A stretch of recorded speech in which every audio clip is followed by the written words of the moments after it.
நீங்கள் இணைந்திருப்பது அகிலம் டிவியின் செய்திகளுடன். மதங்கள் தொடர்பாக எழுதப்பட்ட புத்தகங்கள் மற்றும் படைப்புகளை இறக்குமதி செய்வதற்கான தடை நீக்கம் செய்யப்பட்டுள்ளதாக அறிவிக்கப்பட்டுள்ளது.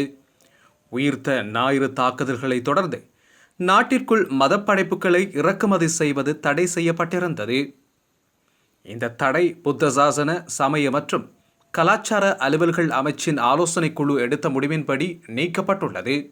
இதேவேளை பாதுகாப்பு அமைச்சகமும் இந்த தடையை நீக்குவதற்கு ஒப்புதல் அளித்ததாக பிரதி அமைச்சர் கமகெதர திசாநாயக்கா குறிப்பிட்டுள்ளார். மதங்கள் தொடர்பாக எழுதப்பட்ட புத்தகங்கள் மற்றும் படைப்புகளை இறக்குமதி செய்வதற்கான தடை நீக்கம் செய்யப்பட்டுள்ளதாக அறிவிக்கப்பட்டுள்ளது. உயிர்த்த ஞாயிறு தாக்குதல்களை தொடர்ந்து நாட்டிற்குள் மதப்படைப்புகளை இறக்குமதி செய்வது தடை செய்யப்பட்டிருந்தது. இந்த தடை புத்த சாசன, சமய மற்றும் கலாச்சார அலுவல்கள் அமைச்சின் ஆலோசனை குழு எடுத்த முடிவின்படி நீக்கப்பட்டுள்ளது.